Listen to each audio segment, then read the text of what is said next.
मैंने दिल की हर धड़कन में तेरा नाम रखा, और तूने कभी सुना ही नहीं ये पुकार। मेरे ख्वाब तेरी मुस्कुराहट के असीर रहे, और तू किसी और की आँखों में रोशनी ढूंढता रहा।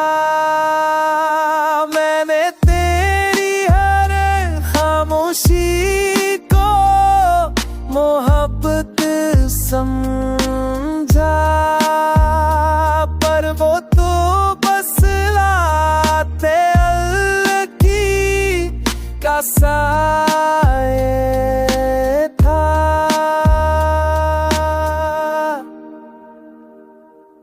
तेरे लिए मैंने अपनी खुशियों का सूड़ा कर लिया, और तूने मेरे वजूद को कभी पहचाना ही नहीं।